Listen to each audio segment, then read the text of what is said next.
Hello, everyone. Welcome back. I'm excited to welcome our dear friend, Jonathan Code, who, as I mentioned this morning, is a friend of Dennis's. They've been working together on the weather research that Dennis has shared in the past. Welcome, Jonathan. Hi, Ben. Hey. So, Jonathan comes to us from the UK. He's currently a senior lecturer in sustainable land management at the Royal Agriculture University in England. And he also teaches on the UK Biodynamic Training Program. What's unique is this gives him an option to see both the conventional agriculture as well as biodynamics and see the challenges and opportunities on both sides. And he's also has a deep interest in consciousness studies and the Western esoteric tradition, holistic and natural sciences, gardening, and education. So quite a spread here he's sharing with us.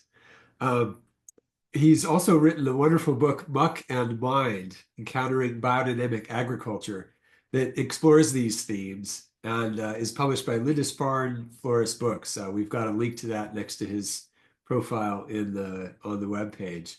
So welcome, Jonathan. I'm so glad you could join us and share with us today. Thanks, Ben. Yeah, you betcha.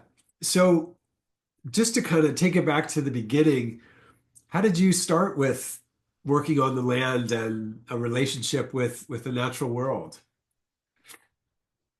Well, okay, those are a couple of different things. I mean, relationship to the natural world really came about because I was very fortunate to grow up in Ontario and spend most of my summers out in the Canadian Shield country, really. I mean, I'd have to say that my tool of choice is a canoe, probably not a Oh, nice. spade or a fork, but to me that I grew up with the canoes and in the lakes. And so I didn't come from an agricultural background. In fact, I came from quite an academic kind of family context, if you like. Yeah. The family produced a fair few professors, and I sort of did my best to to actually get away from that in a way. Sort of in a way, I look at my biography as okay, how far can I come away, get away from? Anyway, I guess I didn't succeed. Um, so what I actually sort of came of that was I look at sort of a series of nudges, really. There was a lot of nudges, and one big nudge was Canada had a program, unfortunately, recently closed down called Canada World Youth, and Canada World Youth paired up young people from Canada with people from other countries around the world, Cool. and this landed in my lap sort of as fortuitously. And I found myself on an organic farm in New Brunswick, and really, really remote New Brunswick. This farm had, I think, kind of literally been carved out of the forest. So it was a pretty intense initiation. It was an initiation with rows and rows of vegetables to weed and Ooh. VW camper vans full with veg for market to try and get started through pushing from behind. Or yeah, it was quite a deep immersion with my counterpart from Sri Lanka who um who came and lived over here with me, and then I went over to Sri Lanka. So that was quite an intense immersion because then I was knee deep in paddy and planting rice and Wow. just kind of stepping into that whole world. It was pretty incredible, and that sort of really kind of opened up a lot of questions for me. And I spent a number of years really woofing, which for those anybody who doesn't know about it, it's one of the most, I think, most amazing educational, social, cultural, agricultural, ecological sort of initiatives that I know of. And there's a whole website for that, WWOOF. So Yeah, many people. willing workers on organic farms. Yeah, back in the day, it was willing workers, and then they changed it to worldwide. Whether that's because people got less willing, or whether because people, um, but I actually think that worldwide is because it's grown. It's just Right. grown, and I tell my master's students who come or students generally. I mean, I still promote it as far as I can if they want Yeah. experience to have a go at that. And so that got me, that started a whole nother sort of journey because it started in organics. It was a very mix. It combined a lot of things because sometimes I'd be on a farm and little did I know, but I'd be right next to a old growth blue gum forest in Australia, and Yeah. there was farming happening and protests happening and folks sitting up on platforms in trees to protect the gums, and it's just Yeah. really started to mix things up in a pretty fascinating way, and led me over to New Zealand, and that's where I kind of got into permaculture. And Right. so there was a number of years there, really, which was doing a lot of things. I mean, I really liked what Wally just shared about these different sort of degrees of inner outer progression, and I'm probably just about through plowing, maybe into sort of Right. harrowing at that point. Um, New Zealand got me into permaculture, and I was in permaculture for a while, and then really my first introduction to biodynamics was in the North Island of New Zealand, but it was actually at a permaculture gathering. And while at a permaculture gathering, we were brought over to this huge windrow, and I was introduced to the preps. And I have to say, at that time, they just went, what on earth is happening here? I don't quite have an idea. But long story short, I ended up in Fair Oaks, California. There's a bit of there's some in between New Zealand and Fair Oaks, but ended up in Fair Oaks, and was kind of struggling in a way. I was trying to struggling how to kind of work with the pieces that had come into my life at that time. And someone said, "There's this guy called Dennis giving a lecture at the Waldorf Sacramento Waldorf School on the evolution of consciousness and plants," and I went, "Okay."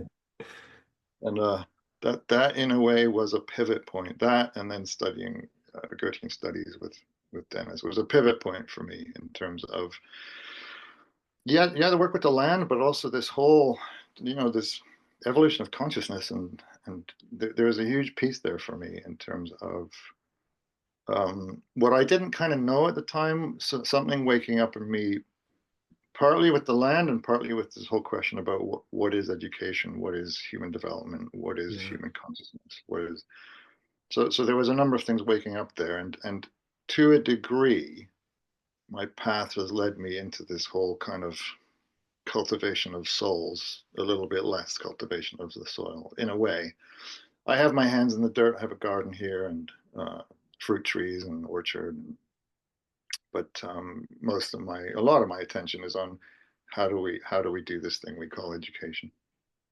Yeah. Yeah. That's a big question. So that's a perfect transition to share what you're going to share with us today, because it's about that question of we have these different ways of introducing agriculture, and there's a big gap.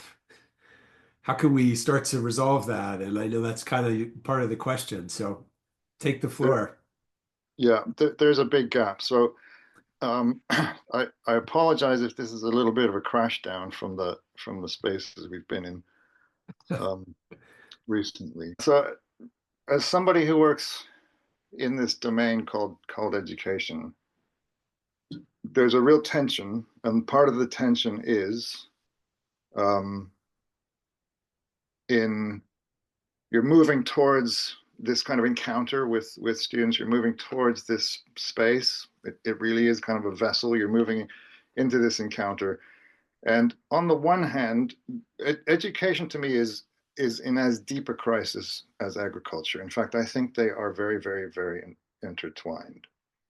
And education, depending on where we are, I mean, some of my time I'm teaching in a biodynamic context. I'm teaching apprentices. We've all kind of agreed to step into this language and picture space, and we've stepped into a space of spiritual agriculture and those questions. And sometimes I'm teaching plant alchemy, and sometimes there's various different things I'm doing, working with fire and all the rest of it. But I'm not going to talk about that today. Actually, I'm going to start somewhere else, and I'm going to say when we step into the space, very often the expectation is that we have a plan. What are you going to talk about? What are you expecting everyone to learn from this? What are the learning outcomes going to be? How are you going to know everybody learned what you thought they were going to learn? it can actually be really quite locked in. And in preparing this talk, it kept cooking all the way through yesterday, and it's come to this. So here you go. What's wrong with this picture? I'll come to why I put this here because I'm not going to answer it. I'm not going to say what do I think is wrong with this picture. But part of what I want to explore is that for some people, and actually in the context where I spend most of my days, there's an awful lot that seems to be right with this picture, or that is deemed to be right with this picture. There's a very strong discourse, we would say, that this is sort of like the cutting edge of where we are.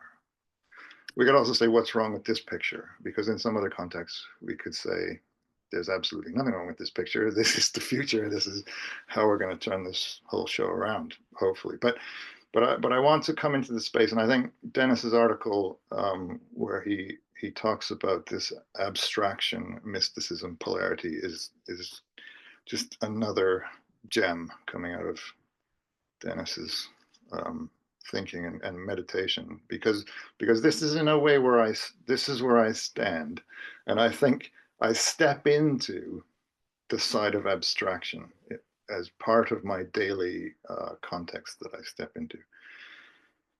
So I just want to explore that a little bit. What is that context? That context is this.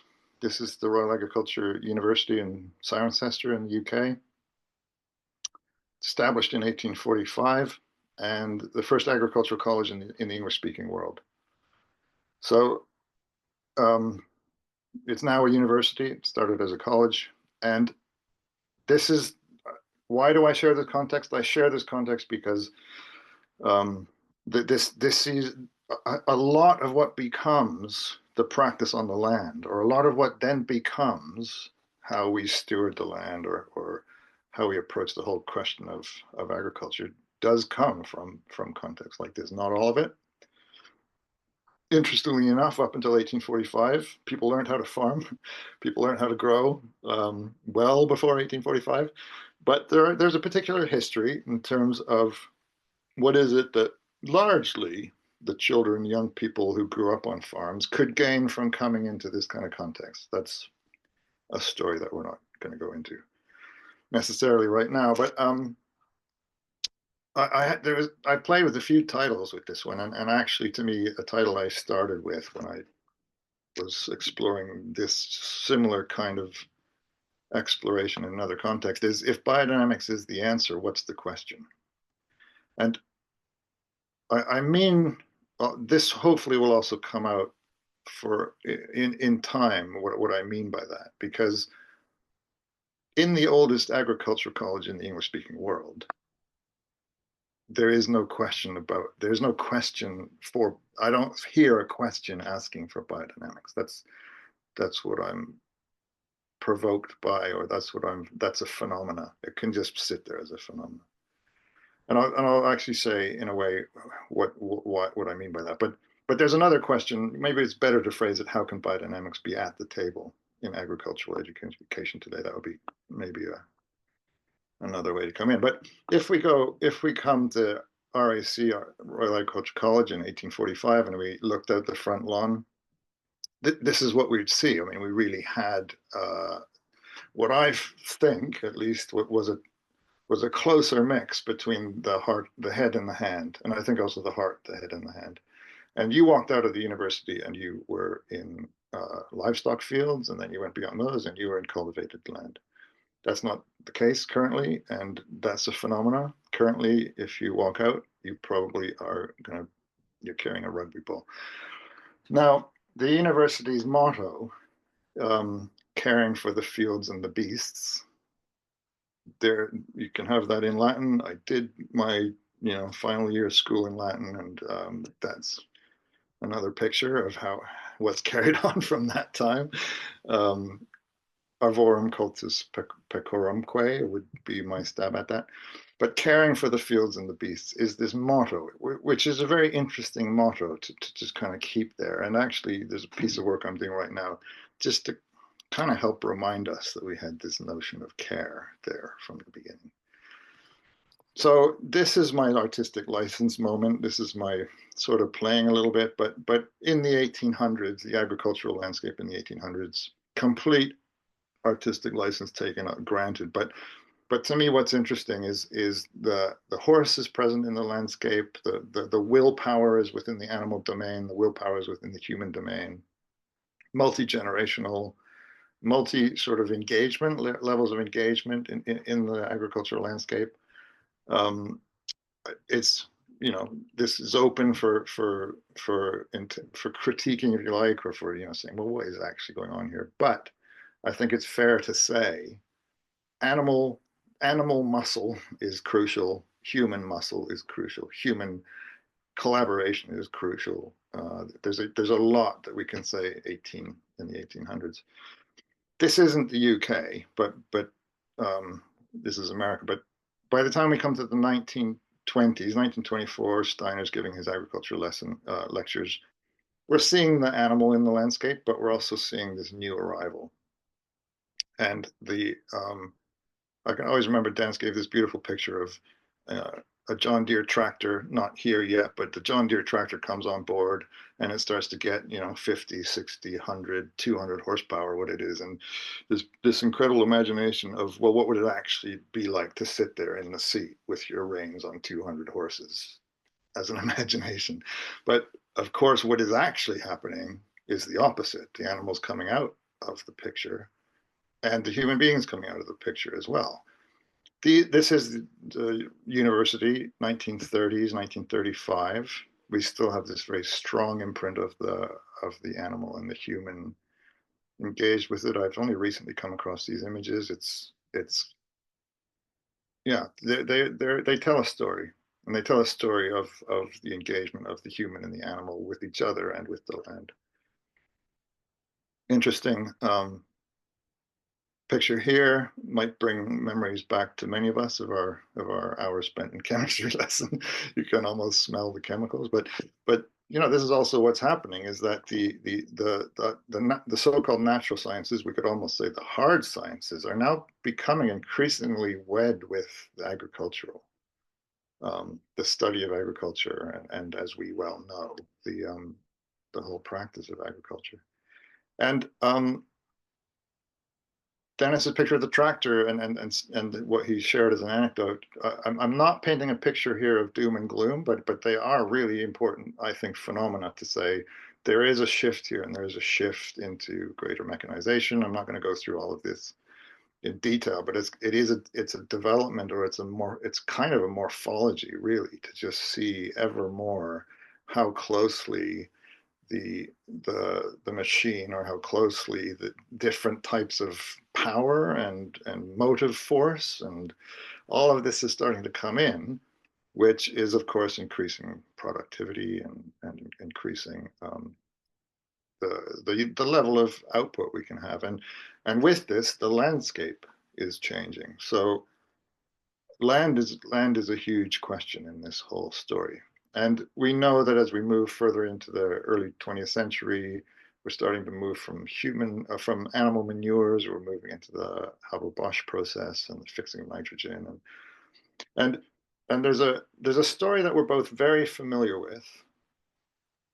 Maybe why many of us have come to attend to biodynamics. Maybe it's why we have decided this isn't the path or whatever. But I'm more focused right now on just the phenomena of what is the story of a gradual movement where gradually a landscape that was peopled, not just by two-leggeds, but by four-leggeds, that was peopled in a kind of a rich sense of interaction, has gradually gone uh, through processes of abstraction, through processes of mechanization.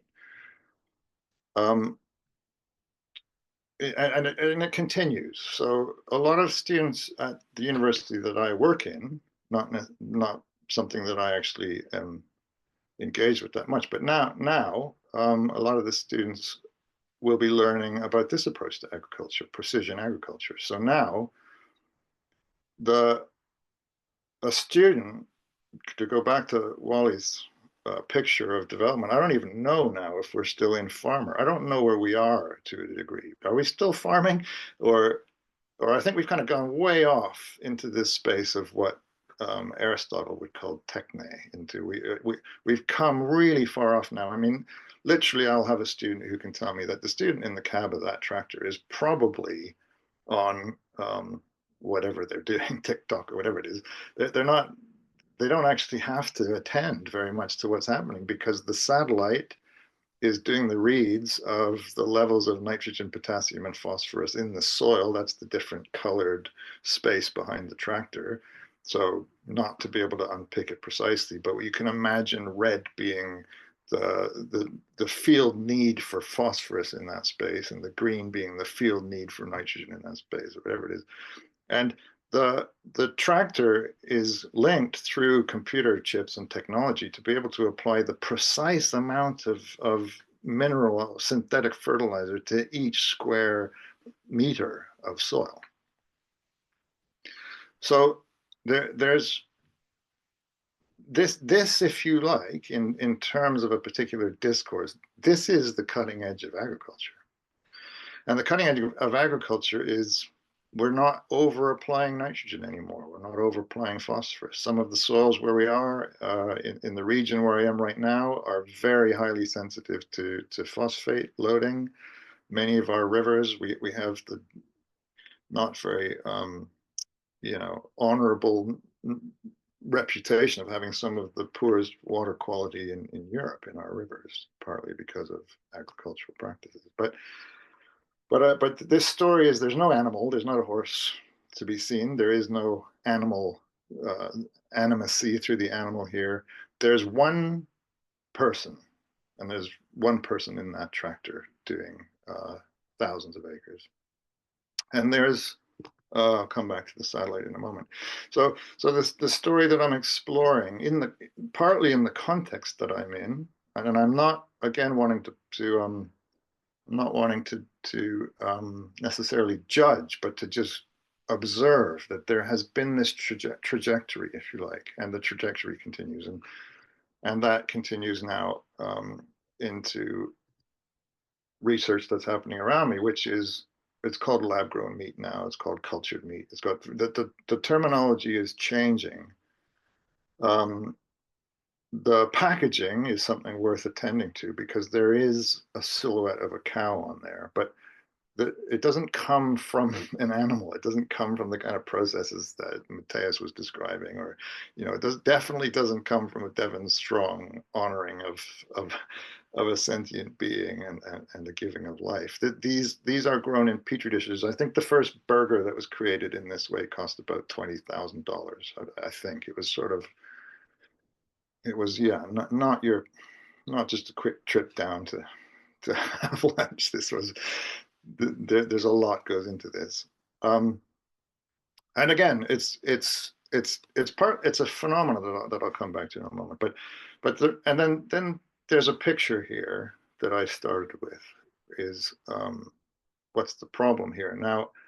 Is there a problem here, or what's going on here? So the story that arises through this is just a gradual. I think it's fair to say we're in the space of abstraction that Dennis pointed to very, very strongly. Abstraction, reduction, quantification.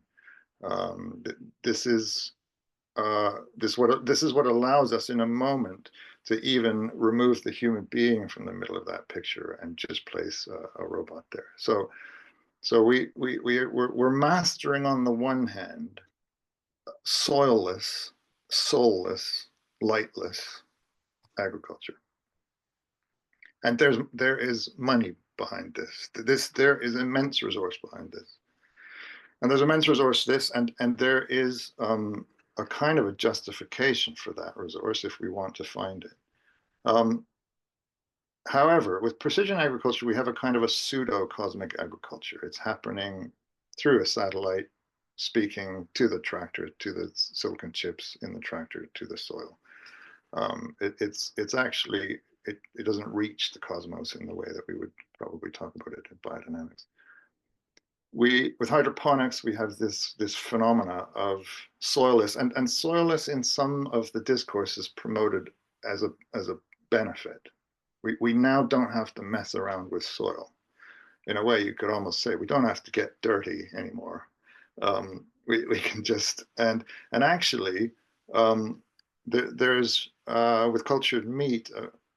This is not a fully developed thought, but not only do we not have the cow, we don't have what Dennis was alluding to. We don't have a spiritual ontology for the animal, actually, let alone do we have a physical kind of manifestation of animal to work with. So these are some of the things that I'm talking about, and they have to do with language. So precision. We talk about precision in agriculture. We talk about vertical farming. We talk about cultured meat, and in the context I'm in right now, these are very tricky things to sit in. So part of this little discovery here comes about because in the context I'm in, someone will say there's a research seminar happening on Wednesday afternoon. Anybody want to come? Research into cultured meat will be being discussed, and so many different partners will be there to present it. And as much as I sort of live and breathe the potential for what biodynamics can do, it's interesting to sit in a forum like that and figure out what you're going to say. What is it that you're actually going to bring to the table, if you like, when the level of abstraction and the logic that has led us here is sort of impeccable. There's a kind of hyper rationality that is saying, yeah, it's just great. If you don't have soil, you don't need soil because we can grow without soil. If you have a crazy climate, don't worry about the climate because we can adjust the climate. So if you have a climate change crisis, control the environment. If you have a soil loss crisis, go soilless. If you have a water crisis, just circulate the stuff around and clean it, through whatever way you want to clean it. You have a biodiversity crisis, we'll just rewild the lot. So there's a lot of chewy, I would say chewy challenges to get inside of because yeah, I mean maybe that's evident enough. I mean I did add at the bottom a little bit cheekily, if you need a different crisis, we can probably come up with one for you. And that used to have do you need a loo paper crisis? But a loo paper crisis only applies to England because you guys don't call it loo paper anyway. So anyway, so to me, this is sharing in a little bit the space I stand. I have come to stand in. It's not like I have also not come into this space, almost kind of saying. And Joe, who may be on the call, I mean, Joe presented an interesting question that Ben and I might come to, which is like, do you even need to bring biodynamics into this context? I mean, maybe we'll come to that anyway. So my proposal is the actual underlying crisis is a crisis of meaning. That there's something in here that is that is a point that wants to come to the table. A lot of this is perhaps just a bit too wordy, but it is also a kind of a sense making process. And the sense making process, really, what this slide boils down to is, as well as the crisis in agriculture that biodynamics is a whole response to in terms of soil quality, plant health, animal health, human health, cosmic health, star wisdom. As well as a need to act into those spaces. Education has a similar kind of monoculture happening in it, and education can unfold with a kind of set of circumstances or set of informing principles that I would say become the kinds of agriculture we've been talking about, and that's a complexity reduction. Abstraction on that pole is what Dennis is talking about, and ontological discontinuity. Now that's a mouthful. Ontological discontinuity is I'll come back to that's a gift from E.F. Schumacher, who says we've even stopped acknowledging or cognizing or attending to the shift from mineral to plant to animal to human. to a degree in the cultured meat phenomena, in the hydroponic phenomena. We're treating them all the same. We're, we're, we're, we're, we're bringing them all into the same space of a kind of a mechanistic logic and losing the plantness and losing the animalness and really, I would say, losing the humanness as well. And just as there are monoculturals in agriculture, my proposal is that in education, I'm saying monoversities, but I'm also saying that there's a big danger here that within the educational context, the danger is that we have single worldviews or single frames of reference to which everything must adhere.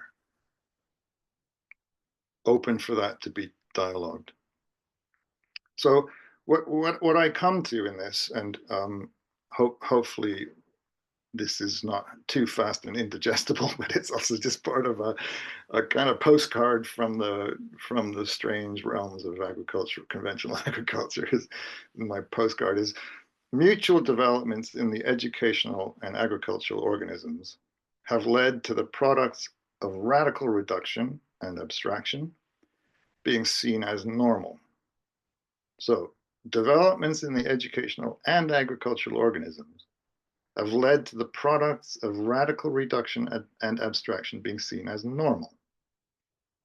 The products of a spiritual agriculture being seen as mystical. There is hardly a course, module, programmed space, lecture I could walk into and suggest that the best way that the young people in front of me could develop their farms were to be to get a stag bladder and some yarrow flowers and stick the flowers in the bladder and hang it in the sun.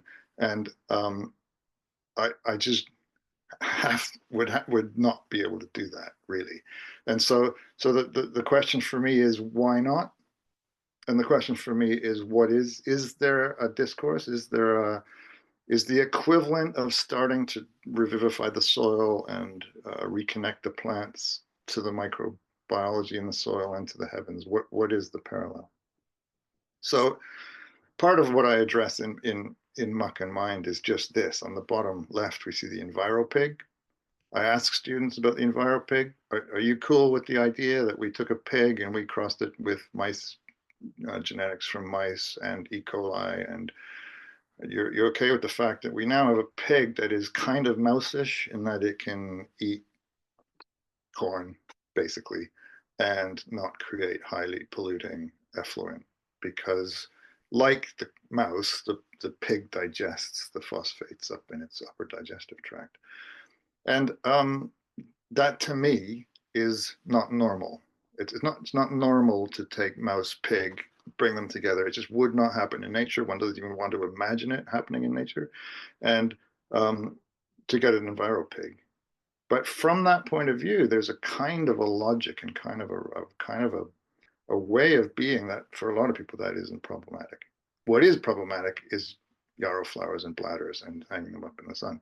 Whereas, so for me, I think what I'm sharing is this kind of middle space, and I'm really glad that Dennis has named it this middle way, because I actually think that is a crucial piece of naming.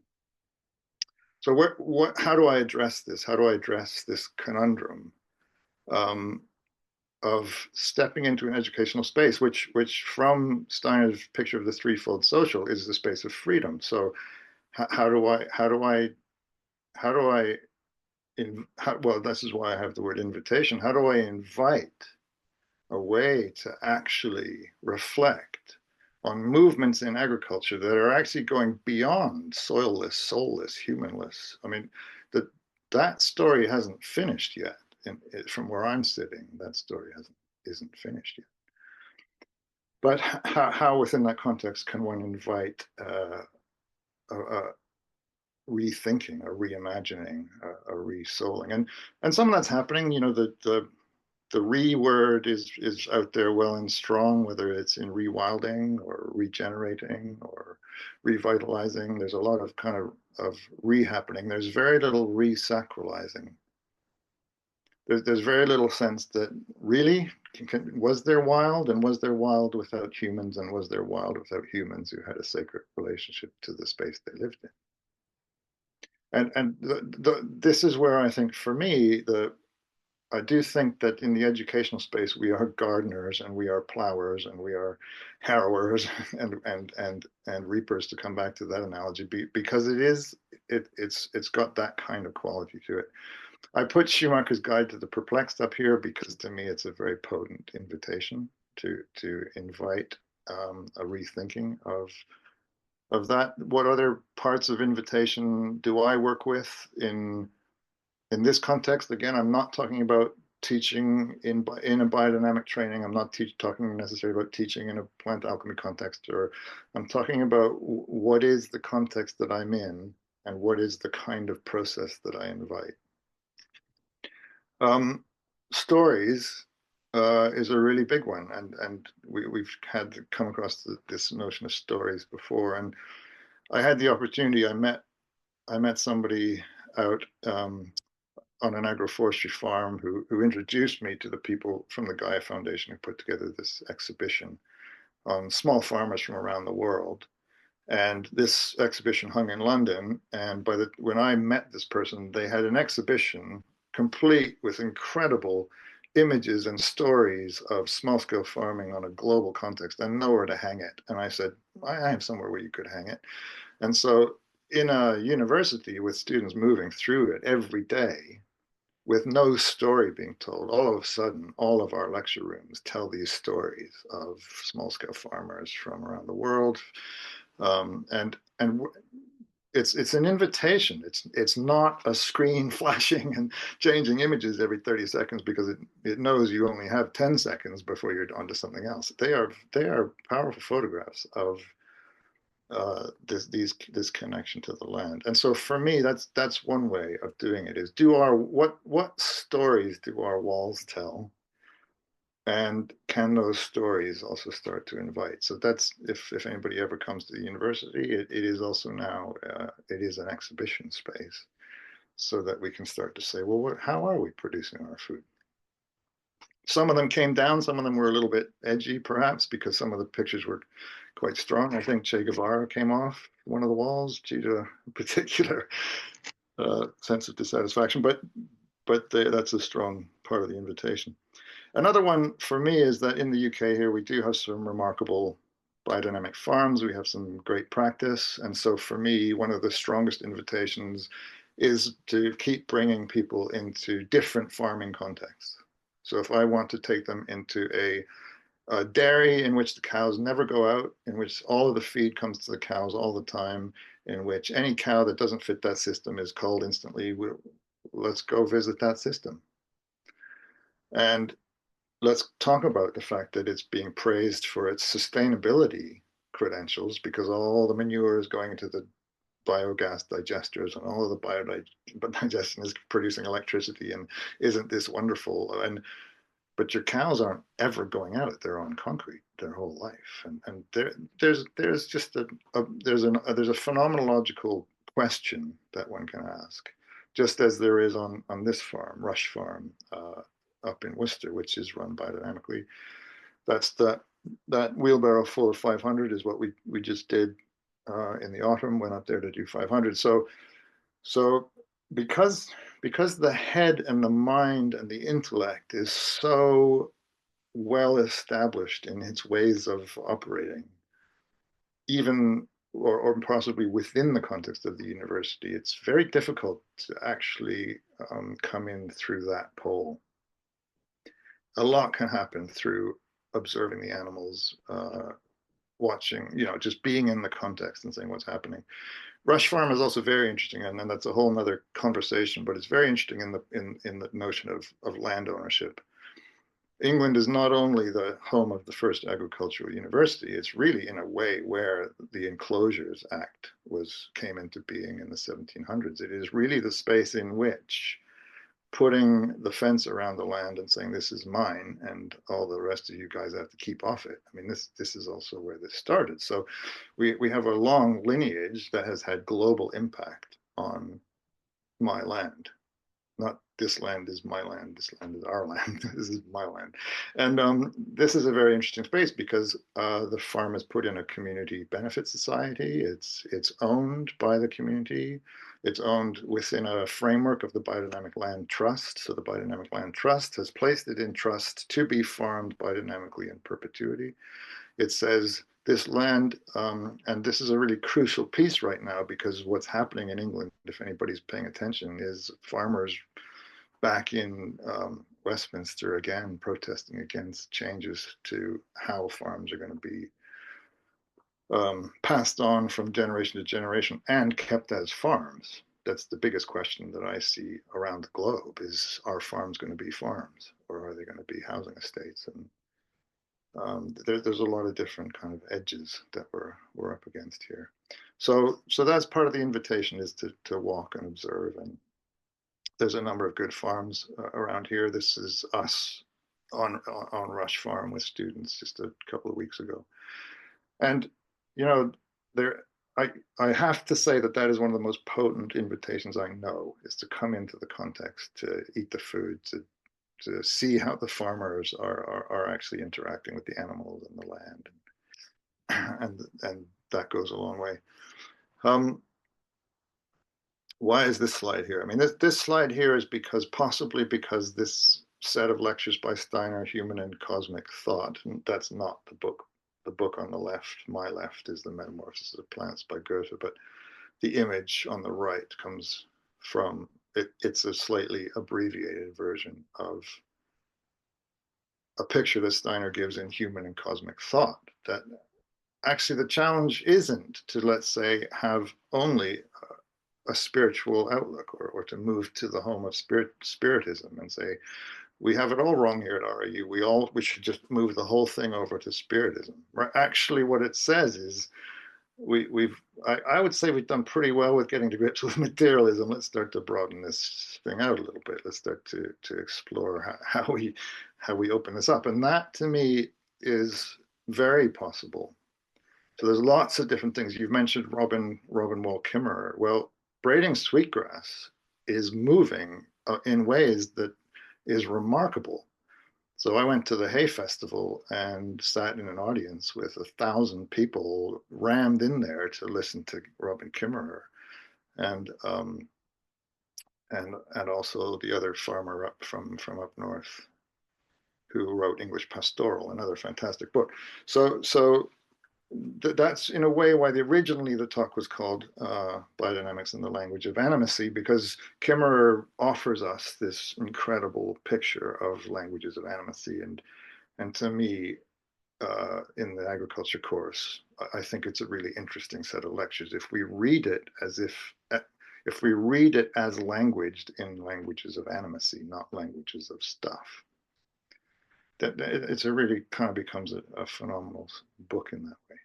And there's a surprising number of contexts where within this frame that I've shared, within a space of deep abstraction and deep reduction, there are these things starting to move through, which I think open up a very interesting discourse.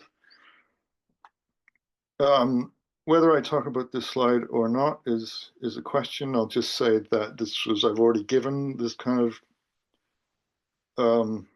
acknowledgement of just how important naming this polarity, duality between abstraction and mysticism, and the potential polarity of bringing them actually into relationship through the middle way.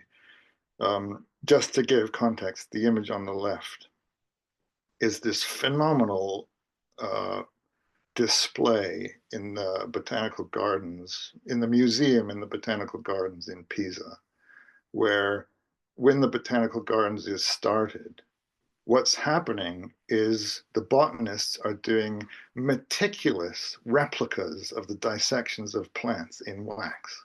So that is completely done in wax with microscopic detail of all of the different plant organelles. It hardly gives the impression of what is actually happening there, as the road of abstraction and reduction is merrily being romped down in the establishment of that. So another invitation. These are from the botanical gardens in Pisa. These images, because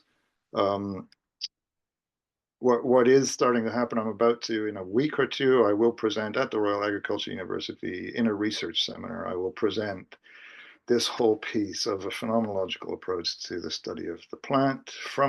This is just in September, this visit to the Pisa Botanical Gardens, where lotus flower just kind of went, here, you're only here for a morning. It's cool. We've got every stage of the plant in this pond.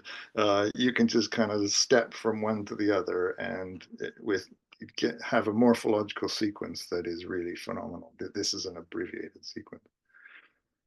And there's also this kind of sense that just as this other story continues, there's a real potential to start to invite languages of animacy, more morphology as a way of engaging with the plant realm. And this, I think, will be probably one of the first research seminars given at the RAU with a focus on Goethe. This is not to sound too many trumpets, but I think that that's going to be a really interesting piece to bring there. And then lastly, I think before we have a bit of a conversation, Ben, what will happen at the university that will occupy probably most of the university spaces in terms of large lecture halls and dining halls and breakout rooms and the campus is this research conference that Eduardo mentioned on the first morning, which will be a biodynamic research conference held within the RAU. And and this represents two things. This represents either kind of a funky venue for biodynamics to have a conference in, which is a little bit like Hogwarts, or it does also represent, I think, the potential for something to start to kind of also seed in this space. And my students are getting invitations and recommendations to attend. There's curiosity. Curiosity is the key to most of what potentially can shift, I would say. So it's how to kind of invite that curiosity and to see it as a potentially significant sort of moment for something to land in this context. I'm going to just stop there. I hope that gives you a little bit of a space to possibly continue with a bit of a conversation. Yeah, well, thank you, Jonathan. What a picture from deep in the conventional agricultural reality. Yeah, thank you for that. And for your experience standing in the middle there to be, in a way, a bridge builder as a possibility. And I'm so encouraged to see that you see that there is a possibility there, for this conference to be held there. Like, yeah, that there is that potential for curiosity. Do you find that your students have an openness to this I know you can't drop straight into the more esoteric aspects of biodynamics, but even bringing the phenomenological approach or the morphological ideas, is there an openness? Uh, so big question to kind of then drop in the space of quite a diverse kind of range of students. So to give you a picture of what that is a decent third of the students are there to study rural land management and real estate. They're there to actually study and learn how to manage large estates owned by large landowners that largely are risk averse, that largely have farmed in the same way for a very long time, and who's largely meet generational resistance to change. I think many of my students are happy for me to say that. I don't think it's a problem to say, and a lot of it has to do with you can't just pivot and change what we've been doing. Agriculture in the UK survives by a thread. I mean, for the most part, the kind of the viability of most operations is just so minimal. And we've come out of the Right. European Union, we've come out of what the basic payment scheme. For those who don't know what that is, farmers used to get a certain amount of money for the size of their holding as long as it was managed agriculturally. Right. Could mean some sheep on it, but you had payments for that. That's come away. Right. We've seen fertilizer prices tripled during the Ukraine war. We've just seen, in a way, one thing after another has really kind of come to put the farmer against the wall. And Eduardo talked about that in terms of European agriculture. That's the case Right. here. And that's challenging because either it's going to be how are we going to keep sort of tightening the screws or the methods or whatever it is to survive, or is it going to be for some a pivot into different ways of, Yes. of thinking about farming. So Yeah. back to your question, it varies, and it varies a lot. And as an educator, at least my approach to educating, or if that's what I do, is my approach is to again invite to kind of share stories and this discourse and just to explore and listen. So I don't teach with a stick. I teach with whatever the whatever the opposite would be. And Correct. someone Yeah. will come up and say, "Wow, that was really interesting, that bit you came about." I've had students come and study plant alchemy with me. I've had students come and study soap making with me. I've had students come and do lots of different things. But it's not by the horde. It's by a few people who have come onto something. I'll have my one of my first third year dissertations on Goethe coming up in this year. Had a dissertation on biodynamics.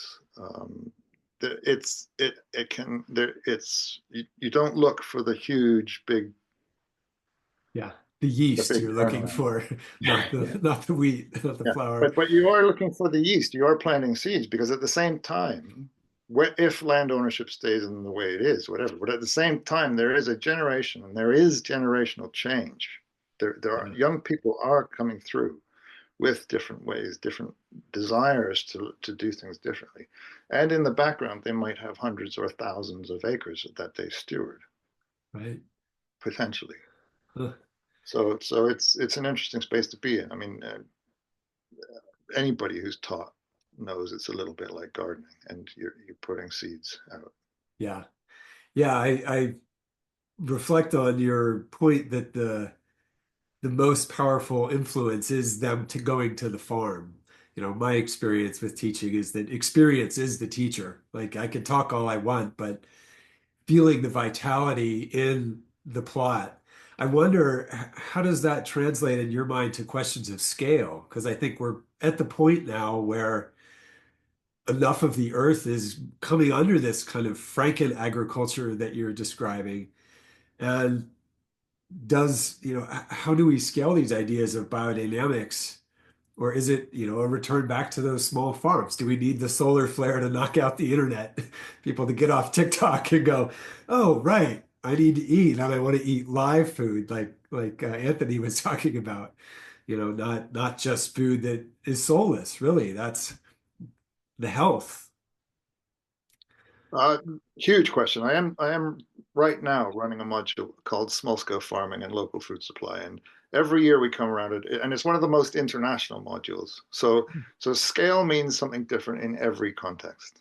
Sure. So next week we'll have an echo back from scale in Ethiopia and scale in Nigeria and scale in Right. the Philippines and scale and not this year but previously it's like well scale from Nevada and it's like you just can't talk about scale in Nevada in the same way you talk about scale in India. But of course, in a lot, this is why this exhibition is up around the walls of the university. Is in many parts of the world, the small scale producer is the bedrock for how the food security runs. The Yeah. challenge that we keep presenting them is we say sustenance agriculture is uneconomic, and so you need to actually get your Right. ducks in a row or whatever it is so that you can start to become profitable rather than say feeding yourselves is a pretty decent foundation, really. Yeah.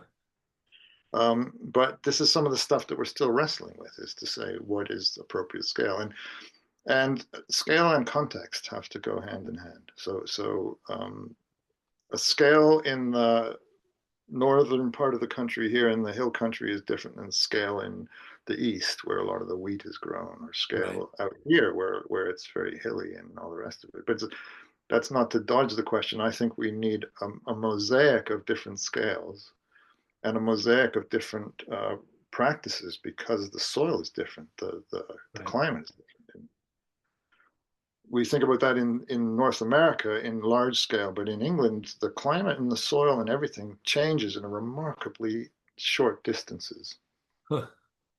So to see a geological map of the UK is to see this incredible tableau of different colors, which represent different geological layers. Yeah, a bit like From California. yeah, yeah, Yeah, exactly. Yeah. yeah, interesting. When your students are coming in, are you finding that there's, obviously the things we've talked about this morning, that organ of perception, to be able to see the subtlety between hydroponically grown lettuce or biodynamically grown lettuce. Is there room for that as a part of the practice? I know the arts come in a lot here. Is there room for that? That's such a great question. There's my biggest concern right now is that's why I had one slide called are we investing in artificial intelligence or are we going to give some attention to authentic intelligence? Yeah. My biggest concern right now is and again why this middle way is so crucial is the the loss of the ability to observe, the loss of the attention to observe, and the Yeah. loss of even a sense for the value of observing. So I work with that as I can. I run a forestry module, and I inherited the module, and it was this PowerPoint slide deck of all of the different trees in the UK. And that's in the bin. And it's like, go outside, look at a tree, draw the bud shape and the branch shape and the bark, and then come back. And, I mean, but I have to, there are invitations, but I have to be increasingly kind of creative in how I invite um, unaided sense observation with, it doesn't matter if it's first year to master student, it doesn't matter if someone's from Uganda or whatever it is. To me, this is Yeah. one of that's such a good question because that to me is one of the deepest crises right now is do we sense, taste, see, feel, listen? And a lot of the kind of my observation is that that's less and less a part of education. It's less and less a part of what's done. Yeah. Yeah, I describe it as we have transitioned into the phase of attentional technologies, where prior it was manual technologies that, developed our forces, our power. But with this change, there's been such a shift where suddenly then, the authentic intelligence, I love that reframe, because the intelligence is being supported by so many technologies. I've once read technology being described as something that insulates us from the natural world, whether it's a piece of clothing or, now it's the difficulty of thinking, with AI. And the further we go down that path, the less capacity we have for this kind of observation to be aware of that inner quality of how is this food affecting me that Anthony was talking about. And I'm I can only hope that in schools we're creating opportunities for that to be learned. But I sense the younger generation is hungry for the meaning, as you were saying initially, that the meaning in it is the part that's missing in all of that noise. Yeah, and I think that the meaning, like if we were to line up the level of anxiety in the young people crisis, because I mean we didn't finish naming, unfortunately, it's not funny, but we didn't finish naming the phenomena of Yeah. anxiety through the roof and all kinds of different mental health issues. So I mean now the departments to support mental health are becoming as big as the departments to teach or whatever it is. And actually, as educators, we have to be hyper aware of what is in the space with us because of that. Well, to me, maybe that's to link it too closely to my own biography, but I don't know that it is. That to me, there was a meaning crisis in that somewhere between New Zealand and Fair Oaks, there was a Yeah. meaning, and some of that very clearly was turned around in having an ear to what Dennis was bringing, and other people in that year was phenomenal. But you have to, unfortunately, there are also why I think hydroponics is sometimes not questioned and cultivated meat is not questioned. And some of those is because between that, that meaning crisis maybe hasn't landed, or maybe it won't land. I don't know. Yeah. But to me, that's just curious. Why are we not more troubled by these kind of steps that we're taking that lead to soilless, soulless, starless, wherever it is? That's Yeah. what's coming out. Yeah. Well, I know you work in an environment too, like the Ruskin Mill things, where we're seeing these children who are coming into the world with so many challenges. And so it's nature speaking, as Dennis was saying earlier. Nature will out Trumpism. And I think we're at a place where, to me, the next doorway is health. Mm, That we can go down all these roads of the technologizing of all of these industries, but we're seeing decreasing health mm, across the world in places that have adopted these practices. And so someone in the comments mentioned there's a huge parallel in anthroposophic medicine and just medicine at large. And it's that these elements, the care element, the love that Wally was talking about and Matthias was talking about, that element is not there when it's a technologized version of it. mm. And everyone's suffering as a result of that. And I would imagine that's probably what you're seeing in the Ruskin Mill type projects where students are coming with attentional challenges and deep autism. The care element is such a critical part. Oh, it's huge, and I think to me, coming from Fair Oaks and coming over here with the intention of doing a master's degree. Again, I had this kind of biographical nudger saying, no, not a master's degree, Ruskin Mill. And there was just immense wisdom in that because that was really, really throwing me deeply into the transformative potential of materials, their process of transformation, their particular Mm. character. So, what is the character of clay, and what is the character of steel, and what is the character of wool, and what is the character of these different things, and how do you Yeah. need to accommodate to that? You're not actually going to be able to impose your will on the steel if you haven't accommodated yourself to its way of being. And then you just see that as a very great teacher to try and, hit a piece of cold steel into something you want it to become without getting the fact that actually you have to kind of accommodate to steel. How do you need to be with steel in order for it to actually go with you, as it were?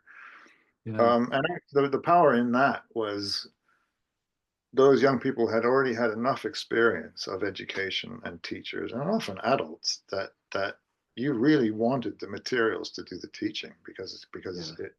those relationships were already very complex.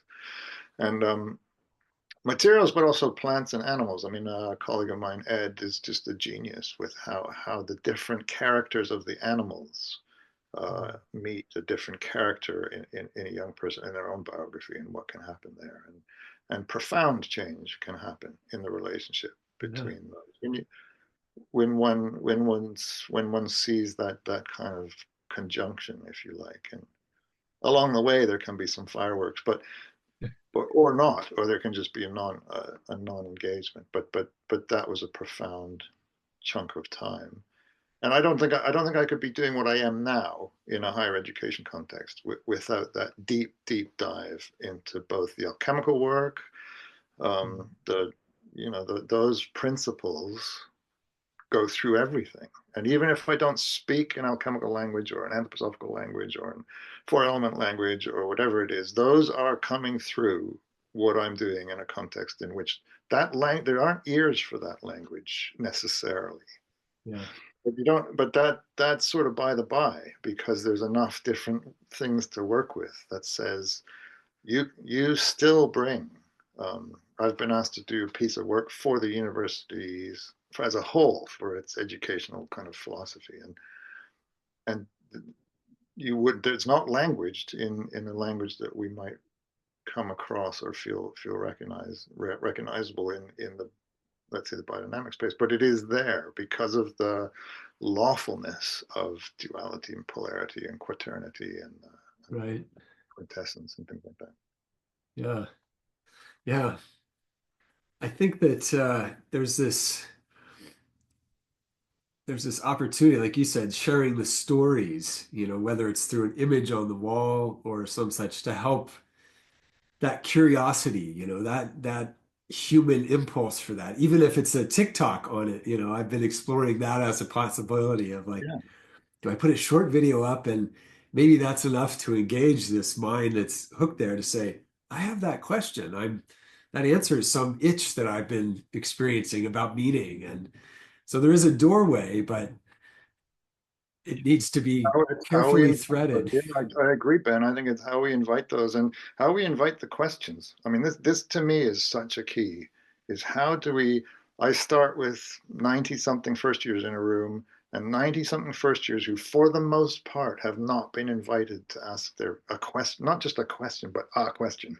You know, really that a question has power. And that's a broad brushstroke, and that's possibly unfair to say, but that is several years of saying, if I ask a question or ask somebody a question in a room of 90 students for lots of different reasons, and that's kind of within my own biography. I do write in some of the writing right now that I did feel like my education was a series of answers for which I'd never had the question, and they didn't even allow me, or I didn't find a hook in or whatever it was for those Right. questions. Personal experience, not everybody's experience, but there is a tendency to come with an answer before a question's been able to grow, or a curiosity has been able to grow, or wonder. Like where is wonder? There's there's no learning outcome for wonder, assessment criteria for wonder, maybe, Yeah. uh, but that's what we're up against in a way, is because I would say that education has as much challenge in it as the agricultural space, in a call for a spiritual orientation, or Yeah. an orientation out of the free inquiry. Yeah. Yeah. Well, wonderful, Jonathan. This has been so rich. I know you've shared this wonderful book, Muck and Mind. Are there any other resources we can learn about your work through? Well, we did a little journey through the craft work. So there's another book called Crafting, Transforming Materials and the Maker. I edited that and have a book on chapter on fire in that. I can speak for But that. a lot It's a of great colleagues, book. yeah, a lot of colleagues have contributed to that. And these books aren't how-to books. I'm not a writer of a how-to book. I'm more of an explorer of, in the dialogue with the biodynamic preparations, how do I start to change my thinking and way of relating? In the craft, how does wool start to change us? That's transforming materials and the maker. Yeah. And that's sort of a bit keyed into that notion that Goethean science, holistic science, is as much about the metamorphosis of the scientist, the change in the scientist, as it is about the change in the science. And that's a crucial thing to work with, is that the craft, the land work, the teaching the science is not just about gaining more stuff or making more stuff. Yeah. It's that kind of process of transformation. But what is the complete title of the craft book? It's called Crafting, as a verb, Transforming Materials and the Maker. Um, um, in terms of other things, there's quite a slew of things coming on, but a lot of them are UK based for now. For the most part, they tend to be workshops. There's a local school project I work with where I'm teaching some of the craft work and fire. My PhD was on fire. I think I'm maybe one of the few fire docs out there. That's But amazing. um, that's fun, just to kind of 4 bits of wood and a piece of string and see what comes out of it. So sometimes it's that, and there's teaching into some of the biodynamic work over here, the National Biodynamic Training or Work-Based Learning Program. A lot of my work and attention goes into the university currently. But yeah, there's best way to come across me is to email me, and I think you're putting all our contact details up. We'll So put your email really, address up the there. Yeah. best thing is just to drop me an email. Awesome. Wonderful. Well, thank you again so much, Jonathan. This has been a pleasure. Such a rich presentation. Thank you. Thank you very much. Great, Ben. All And right. everybody for listening. Thanks for listening. You bet.